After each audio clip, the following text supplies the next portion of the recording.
Previously on Capital Punishment.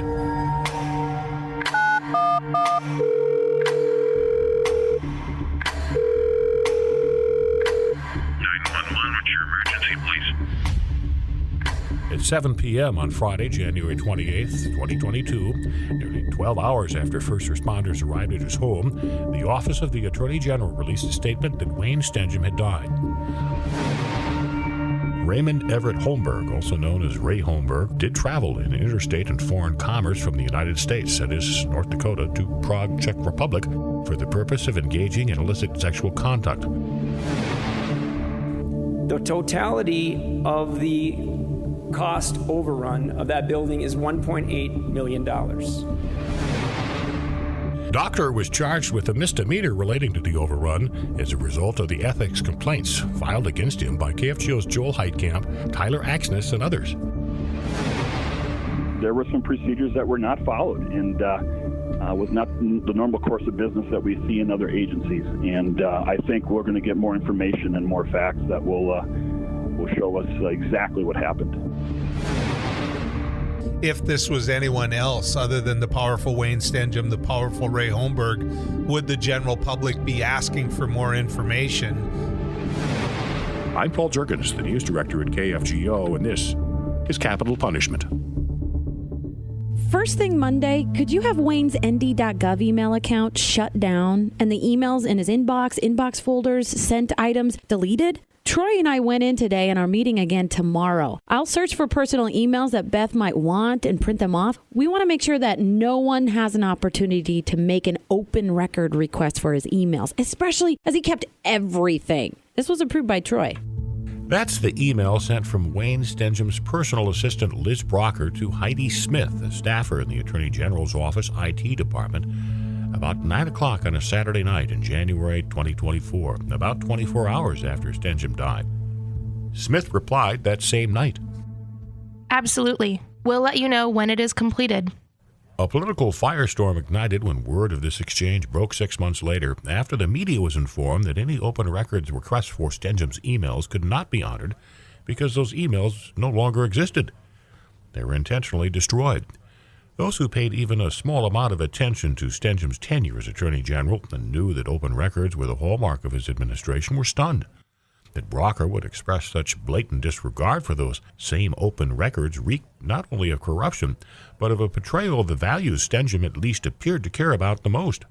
Speaking on the floor of the U.S. Senate after the death of Wayne Stenjum, Senators Kevin Cramer and John Hoeven. Wayne's servant leadership over the past 4 decades was woven into countless battles, triumphs, and solutions.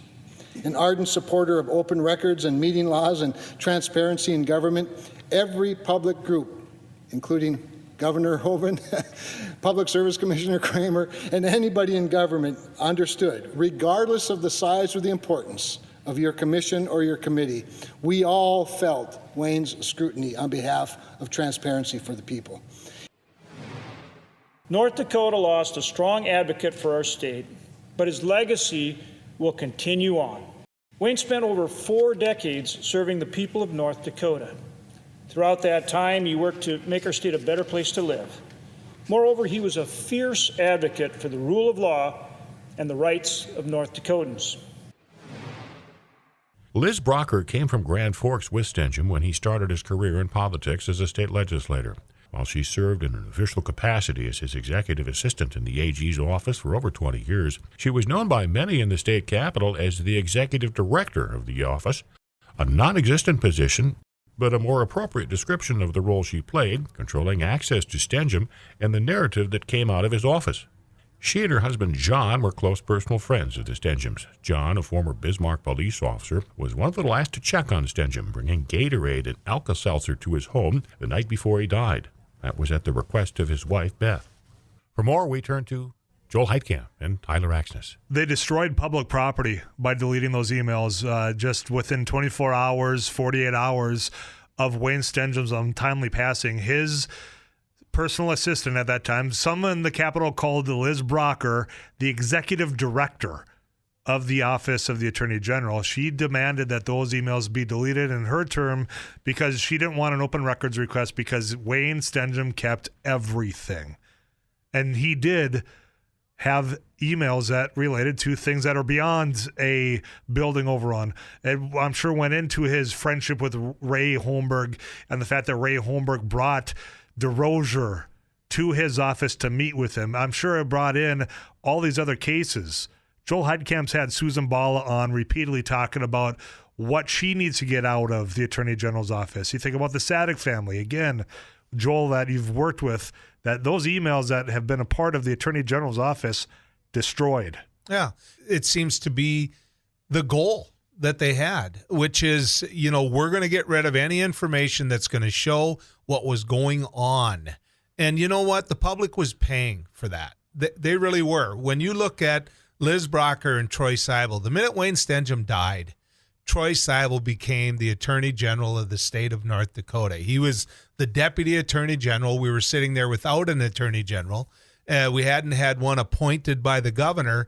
And so what did Liz Brocker do? She was smart enough to go to Troy, who struggled with alcoholism. And so we're sitting here with a woman that went to the Burleigh County State's Attorney's Office, which becomes this place with a big warm quilt that you can hide. And what was in those emails, they're thinking, well, we're never going to know. When the news broke in July of 2022 that Brocker was behind the deletion of not just Stenjum's, but also Troy Seibel's email accounts, Wrigley immediately asked for Brocker's resignation. She defended her actions. Attorney General Drew Wrigley. Miss Brocker was in the office sitting right there. And my first question to her was, what possible authority could you have thought that you had? These are my exact words. What possible authority could you have thought you had to delete those email accounts? She said, I was directed by the deputy. I didn't know about the email that thankfully was retained by one of our directors when she was directed to get that email account deleted. She kept that email account. She kept that email. I didn't know about that at that point, but Ms. Brocker told me, the deputy told me to. And I said, Liz, how about the deputies? I'm here. Her next question was, how long do I have? I mean, since we're talking personally, these are matters of importance. These are all public officials, by the way. Every one of them. Very few people questioned Ms. Brocker's, what you call executive authority, with good reason, across a long time. No one down that chain had any reason to believe this was anything other than every other order that had ever been carried out by the executive assistant. In a letter to the state archives a year after she was fired, she insisted that all of the official records from Stenjum's tenure had been preserved by her and are still available. It's unclear, though, what she deemed to be official. She claimed that she'd informed Wrigley of the so-called official archive before her departure from the office, but he vigorously denied that conversation ever happened in a legislative hearing last fall, and what exactly she was referring to has never been clear. On 3 separate occasions, Brocker refused to speak with an agent from Montana during the investigation into the building overrun and the deleted emails. Montana investigators did a deep dive into the email deletion, talking to State Information Technology, Microsoft, Planet Technologies, the IT company hired by the state to try and locate the missing emails, the state auditor's office, and others trying to determine if and how the emails could truly be missing. Ultimately, the Montana report determined that the emails were indeed gone.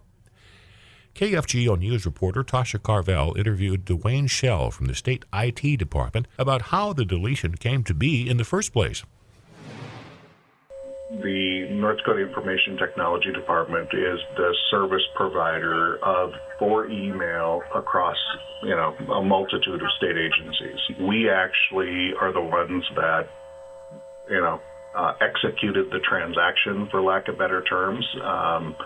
We have a process in place whereby our customers, i.e. the Attorney General's office in this case, can formally request for us to make changes to the service they get from us. They did submit a request to delete the account.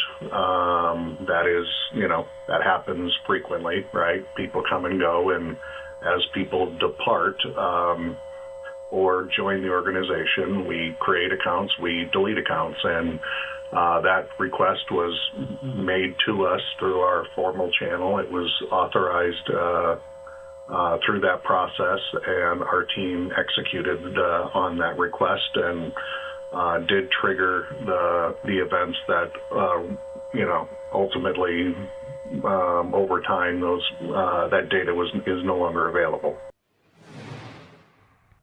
Schell, it should be noted, is the brother of Joe Schell, the Attorney General's IT manager at the time, whose name is on a number of email exchanges with Brocker for the days following Stenjum's death, and who ultimately wiped Stenjum's laptop of all state-related information and made the official request to State IT to delete his email accounts at 7:30 a.m. on the Monday following Stenjum's death. In January of this year, the Montana investigation was turned over to the Montreal County State's Attorney for review for criminal charges against the two named suspects in the case, Stenjum's former chief deputy, Troy Seibel, and Liz Brocker. If you're wondering why a state's attorney from a tiny county in northwest North Dakota with no connection to the case has been charged with reviewing it, here's another twist. The state's attorney who should be reviewing the case, Julie Lawyer of Bismarck's Burleigh County, where the building in question is located, is conflicted out of the case. Lawyer hired Brocker after she was fired from the Attorney General's office, and Brocker is still employed there. Lawyer worked for Stenjum as an assistant attorney general before she joined the Burleigh County State's Attorney's office. For more, we turn to Joel Heitkamp and Tyler Axness.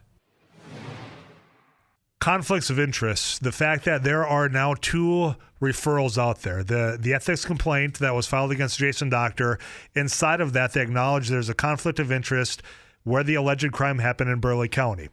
That is because that conflict is Liz Brocker, who was involved in the Attorney General's conversations about this building, the cost overrun. That same Liz Brocker that deleted the emails now works for Julie Lawyer. That had to be referred to a different county. The Montana report that we've talked about at length is another one of those that after a big roundabout way comes back, it falls into Burleigh County, and that conflict of interest prevents Julie Lawyer from taking that case on because she is the point of conflict in addition to Liz Brocker. It shows that warm blanket that this Bismarck community has brought around themselves thrives, and it's at a cost to taxpayers. You owned those records. Those emails were your property, and they were set ablaze because of an assistant that did not have the authority to do so. Well, and there was no fear of retribution. In the eyes of Jason Doctor, in the eyes of Ray Holmberg, in the eyes of Wayne Stenjum, in the eyes of Liz Brocker, in the eyes of Troy Seibel, there was no fear of retribution. You've got a woman in Susan Bala who spent over a year in federal prison. A year and 4 months of her life, she was in federal prison, which you and I both know there is no, there's a tennis court here at the prison, kind of a prison, when you go to federal prison. And so finally proving that she doesn't belong in there, she comes out and makes that case that, look, I want to know how this happened. I want to know how this happened to me. And her attorney makes the case that, listen, you can't delete those emails. You can't. We have access to that. We want to know what was being said through Wayne Stenjum to the U.S. Attorney's Office. We want to know what plan was going on here. Susan Bala had a right to that information. No different than the Sadik family had on. You know, I had the Sadik family on. I've had Susan Bala on. I've spoke to these people. I've gotten to know them. They all deserve an answer. Now, you're Troy Seibel. You can run and hide. I get it. Because there's nobody aggressively going out there to find you. Hopefully what we're doing here will notch that up. I don't know. What I do know is it's so incestuous in Bismarck with no fear whatsoever. If you're from the right side of the aisle, you don't have to worry about it. If you're Liz Brocker, you can even go so far as to get hired by the very person that would prosecute you. And Julie Lawyer came on my show and gave one of the most ridiculous answers you could ever give. And you have to question whether or not she knew she was protecting Liz Brocker. It comes down to arrogance. The arrogance that we can, and nobody's going to stop us because nobody's been able to catch what we're doing because we all have each other's backs. That arrogance, I think, was exposed by the deletion and the fact that it was done in such an egregious manner by the declaration that Wayne Stenjum kept everything and we don't want the public to know about it. That's Liz Brocker's words. That's the level of arrogance that's put into writing that's been exposed thus far with, I suspect, more to come. And I want to talk for just a second about the Stenjum family, the legacy that Wayne has. This is a guy who served in the public eye for a long time. Is this how they want him to be remembered? I mean, is it? Is this, and I'm sure they're going to say, well, he's not being remembered the way he should be because you guys continue to bring it up. If we don't, who's going to? I mean, if you and I and KFGO doesn't raise this question, do you see any other journalists out there that are doing what Paul Juergens, Tasha Carvel, and others are doing? Do you see any other commentators doing what you and I are doing? No. They just got a great big rug, and they're going to do what they've always done and sweep it all under, and nobody's going to do what needs to be done, which is to shine the big light of day on this. Lawyer, in her role as prosecutor and state's attorney, also refused to speak with Montana agents during their investigation. When we got to the Burleigh County State's Attorney's Office, what did we find? We found that they had hired the very woman that had deleted those emails. It's that incestuous in Bismarck. It's that bad. And so it's pretty easy to reject a crime or the prosecution of a crime when you surround the criminals right there with you.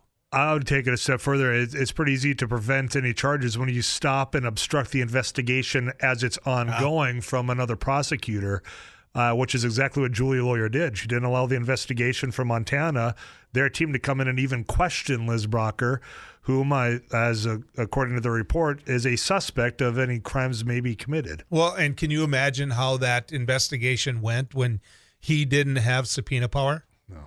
I mean, Julie Lawyer obviously goes out and asks John Doe a question, and if he says, shove it, I'm not going to talk to you, she's going to subpoena him, right?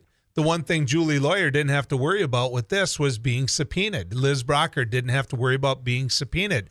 Can you possibly imagine being a defense attorney for John Doe and the very people that are trying to charge him, prosecute him, themselves wouldn't talk to an investigator? The final Montana report noted that the investigation was hampered by the agent's inability to subpoena evidence or witnesses. Attorney General Wrigley said he wasn't aware the request for subpoena power had been made until the Montana report had been submitted. Montana investigators were unable to locate Troy Seibel, and multiple attempts by KFGO News to contact him had been unsuccessful. He is on unsupervised probation until May due to his guilty pleas in the DUI case. His license to practice law in North Dakota has expired. In the final pages of the Montana investigators' report, the agent in charge writes that a lack of policy or failure to follow policy regarding electronic records and their deletion was significant, and that authority or the perception of individuals with authority requesting deletion by IT raises serious questions about the chain of command in Stenjum's office. Due to the now public conflict of interest, Burleigh County State's Attorney Julie Lawyer handed over the Montana report to Montreal County State's Attorney Wade Engett. March 1st, Engett said there would be no charges in relation to the deletion of Stenjum's emails. Sources said it was coming, but then a bombshell on March 4th. Attorney General Drew Wrigley met with KFGO News Radio to announce Wayne Stenjum's emails were recovered. Not only were the emails retrieved, but text messages and call logs were gathered from an old cell phone a relative of Stenjum's had brought to the Bureau of Criminal Investigation shortly after his death. The relative wanted the BCI to unlock the device to retrieve photos Wayne Stenjum had taken. Attorney General Drew Wrigley on KFGO. There was a time when Wayne Stenjum's phone was, I don't want to say in the custody, because it was in the BCI headquarters. It was there because it was brought to BCI in the immediate aftermath of Wayne Stenjum's death. It was brought there at the behest of a family member. They couldn't get into the phone because they didn't have the code, and they wanted to get photographs off of his phone to be used at his funeral, in the memorial and leading up to the funeral. In an effort to assist with that, obviously they made an attempt to get into the phone, utilizing tools that we use in investigations all the time. They weren't able to get into it. I'm told that they were not able to get into it, as happens in investigations, by the way, all the time. And at that time, I want to stress again, the phone was just there as a favor to the Stenjum family to try to extract those photographs. The phone just remained there at BCI at the BCI for the months that followed, and from time to time they'd try it again with a new upgrade, and so went into this constant loop. I suppose they shrugged and said, "Well, we'll try it again later." They had now the code as of February of 2023, and then in approximately around June 8th or thereafter, we got a new piece of equipment, not in relation to this, just as in our ongoing efforts to keep abreast of the latest and greatest when it comes to the technology for getting into electronics. They got what's called Cellbrite Premium, and it was a new version of the software used to unlock the phones. They connected it to there again at some point in June, and it rendered the phone accessible. Like that constant loop was stopped. They knew they could get into it. At that point, with the code that they had obtained earlier, which we specify in the letter here, they got into the phone, and sure enough, it was accessible, and the phone was returned to the Stenjum family. It was returned to Beth Stenjum by the head of the BCI, Lonnie Gabrowska, who gave it to her for the purpose that she had brought it in. One of the forensic agents who was there, who was working centrally on this investigation, he had not had anything to do with Wayne's cell phone, but he just said to them, "Oh no, that phone will be in our system." And then they said, "Well, I mean, it wasn't evidence. It didn't get backed up." He said, "No, it'll be there automatically. It'll be there. There'll be an automatic electronic perfect mirror image of everything in that phone." And they immediately, in that discussion, representatives of the United States Attorney's Office was there, representatives of my BCI were there, and they figured out immediately that, in fact, it was the mirror image, the digital copy of that phone was, in fact, in our investigative system. And they did, in fact, in the subsequent days, secure and then execute a federal search warrant on that phone, or on the digital file mirror image of that phone. In furtherance, in pursuit of just to be clear, it's in furtherance of the investigation regarding Ray Holmberg. It's not to do with Liz Brocker ordering the deletion of the phone in the wake of Wayne's death. Agents are now in the process of evaluating the contents of that phone in the furtherance of that investigation. I believe it was that very first conversation that I had with them once they had figured out that they had that digital file. It was either that one or the next one where I was informed they believed there to be a chance that Wayne Stenjum's email account, a copy of that email account that existed at the time that he passed away, could be found on that phone. The question seemed to be whether, I'll call it the kill directive for the account, had made it to the phone. If so, it would be off of the phone, or if it got hooked into the Cellbrite system first, because that Cellbrite system puts it into some sort of a equivalent of the airplane mode, so to speak. There's also the possibility that even if the kill directive had made it to the phone before it was plugged into the Cellbrite technology, that some or all of those emails may have been cached into the phone. And I don't know how to describe that for lay people except to say that it's like it gets deleted, but there's still an electronic footprint there, and the right expertise can access it. That's why we make a point in here, again, I try to make clear that this is what we know as of now as we're going through it.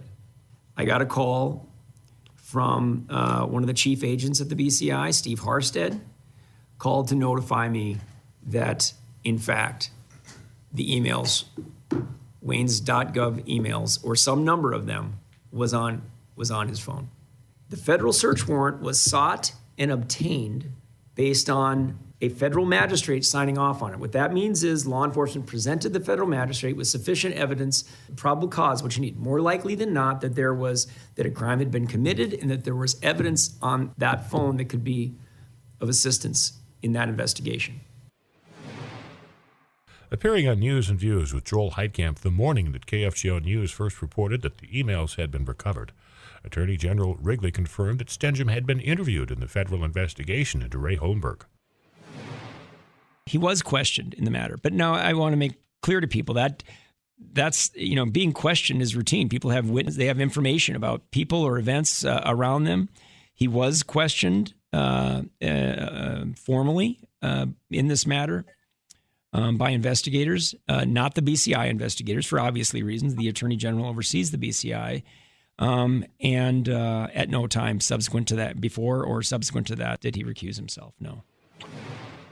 Wrigley confirmed that the information on Stenjum's phone will be subject to open records requests and does include emails and text messages.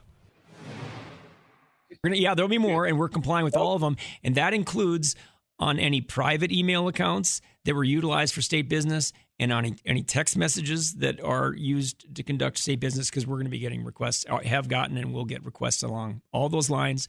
That's my pledge going forward, sooner rather than later, with the only delay caused by necessities of the investigation. Attorney General Wrigley also made it clear that the information found on Stenjum's phone may require new interviews with people who had already been interviewed in the Holmberg investigation.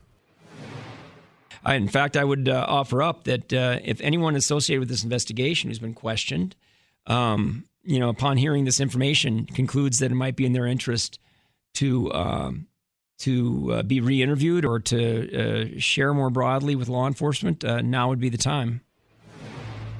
By nearly all accounts, Stenjum inspired great loyalty from the people who worked for him and around him. But the events in the years and months leading up to and following his death suggest that those same people acted above or outside the rules or even the law in pursuit of Stenjum's approval or what they believed he would have wanted. How much of what was going on around him and in his name did Stenjum know? Why was he designated as a witness in the Holmberg case? Did it weigh on him? Who else has been questioned in the Holmberg investigation? It's impossible to know what was happening in the heart and mind of one of the state's longest-serving public officials in the weeks and days preceding his sudden death. Will the contents of his cell phone give us a glimpse into the web of potential scandals surrounding his office? What we do know is that while the impact of many of those actions is not yet fully known, their cumulative effect on the state capitol, on politics for victims, and in North Dakota as a whole will likely be felt for decades to come. That's next time on Capital Punishment.